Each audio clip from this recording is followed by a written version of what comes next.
Hello एमर्स, एक बार पुनः आ गए हम लोग फोर्स की गाड़ी को आगे बढ़ाने के लिए।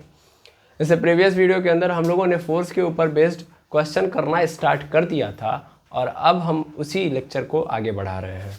ठीक है, तो हमारे पास पुनः एक क्वेश्चन है यहाँ पे 2 और हम लोग इसको सॉल्व करते हैं। तो सबसे पहले हमेशा काम क्या किया जाता है फिजिक्स के अंदर, क्वेश्चन को अच्छे से समझा जाता है कि एक्चुअल में क्वेश्चन क्या कह रहा है, क्योंकि क्वेश्चन ही सब कुछ बता देता है आपको। पूरा क्वेश्चन ही आपको आंसर डिटेल में दिया होता है, बस आप क्वेश्चन समझिए। तो यहाँ पे प्रॉब्लम क्या है, कह रहा है कि भैया what force would be needed to produce an acceleration of 4 metre per second square in a ball of mass 6 kg। मतलब क्या है, मतलब ये है कि 6 किलोग्राम की बॉल है एक, उस बॉल को मैं एक्सीलरेट करना चाहता हूँ, यानी 6 kg मास की एक बॉल है, उसको मैं एक्सीलरेट करना चाहता हूँ 4 मीटर पर सेकेंड स्क्वायर की एक्सीलरेशन से। तो मुझे कितना उसके ऊपर फोर्स अप्लाई करना पड़ेगा। सीधी बात है, अगर मान लो 6 kg मास है इस बॉल का और अभी फ़िलहाल में इसकी स्पीड 0 है या चल रही है मुझे नहीं पता।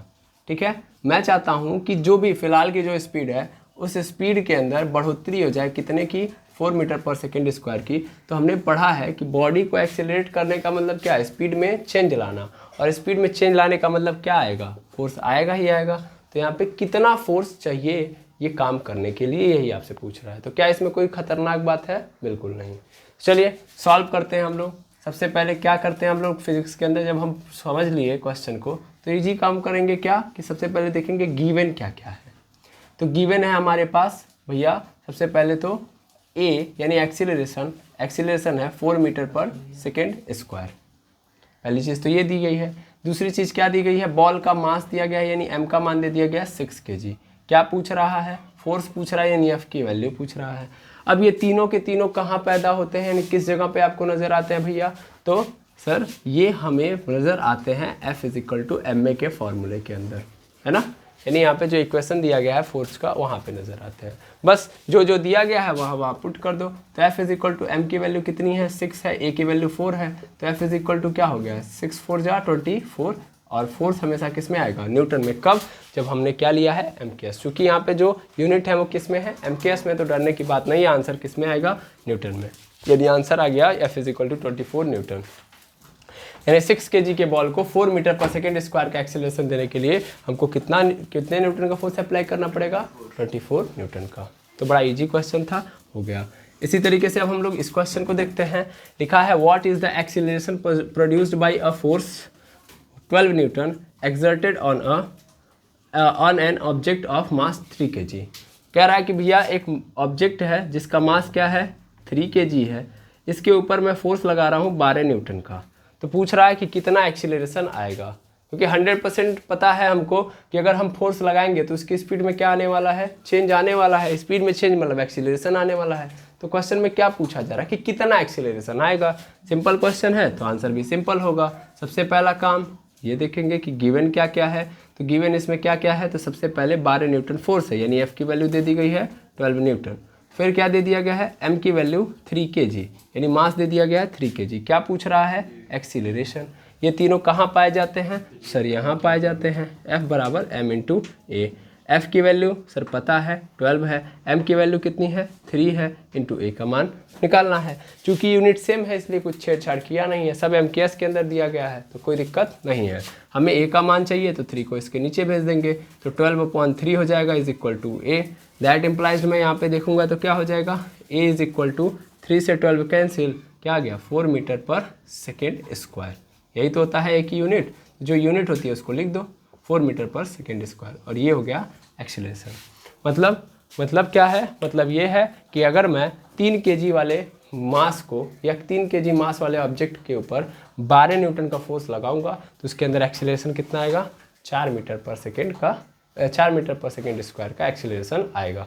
ठीक है, यानी बॉडी के वेलोसिटी के अंदर पर सेकेंड में 4 मीटर पर सेकेंड की बढ़ोतरी होगी, यानी उसकी स्पीड हर सेकेंड में 4 मीटर पर सेकेंड बढ़ रही होगी। तो आई होप ये दोनों क्वेश्चन इजी थे और आप लोगों ने समझ लिया। ठीक है, अब चलते हैं हम लोग नेक्स्ट क्वेश्चन पे और आगे समझते हैं। चलिए देखिएगा, क्वेश्चन लिखा गया है कि calculate the force required to impart to a car a velocity of 30 metre per second in 10 second starting from rest, the mass of the car is 1500 kg। कहना क्या चाहता है सर? तो कहना ये चाहता है कि देखो यार, एक कार है जो फिलहाल में बेकार है।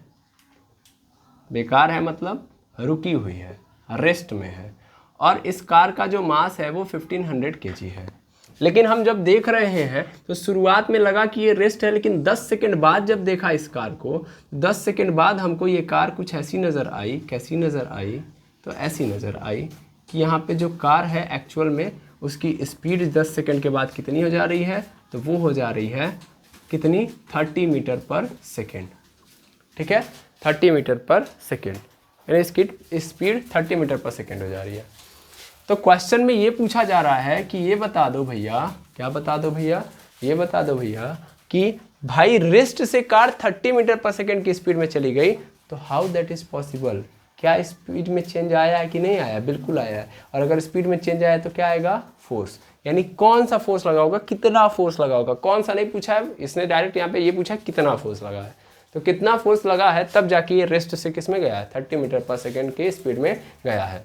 तो अगर मैं ध्यान से देखूं तो अगर एक ऑब्जेक्ट रेस्ट में है तो इसका मतलब यहाँ पे मैं इसकी वेलोसिटी क्या मान सकता हूँ? 0। यानी यहाँ पे इसकी स्पीड क्या है? 0 है। और ये शुरुआत में है, इसलिए हम क्या बोलेंगे कि ये किस समय की वेलोसिटी है? कौन सी वेलोसिटी है? इनिशियल। कैसी है? इनिशियल। यानी सिंपली मैं बोल सकता हूँ u इज इक्वल टू 0। जबकि ये बाद में हो जाती है तो इसको मैं क्या बोलूँगा? Final velocity. कौन सी वेलोसिटी? Final velocity. और फाइनल वेलोसिटी मतलब v। तो v की वैल्यू कितनी हो गई? 30 मीटर पर सेकेंड। ठीक है, अब क्या क्या दिया गया है इसको पकड़ लीजिए। तो हमारे पास सर ये दिया गया है कि इनिशियल वेलोसिटी यानी u की वैल्यू दे दी गई है 0, v की वैल्यू भी क्या दे दी गई है? 30 मीटर पर सेकेंड। एक सेकेंड रुकेंगे, लाइट चली गई है, फ्लैश लाइट थोड़ा सा ऑन कर दीजिए। हाँ ठीक, तब तक काम चलाइए। टाइम कितना दे दिया गया है? 10 सेकेंड। और फिर मास कितना दे दिया गया है? तो मास दे दिया गया है 1500 kg। क्या पूछ रहा है? F पूछ रहा है। तो F के लिए इन सभी का कोई रिलेशन है क्या? सर हमने जो फार्मूला पढ़ा है अब तक, यह बराबर m इंटू ए पढ़ा है। सर ए का तो कहीं नामो निशान है नहीं, तो ए कहाँ से लेके आए? तो यार v है, u है, t है, इन्हीं से तो a डिराइव होता है। तो जहाँ a लिखा होता है वहाँ हम क्या लिख सकते हैं?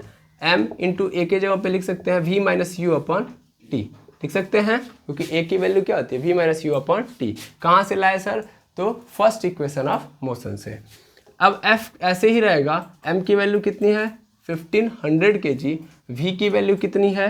तो v की वैल्यू हमारे पास है 30, माइनस u की वैल्यू कितनी है? 0 अपॉन t की वैल्यू कितनी है?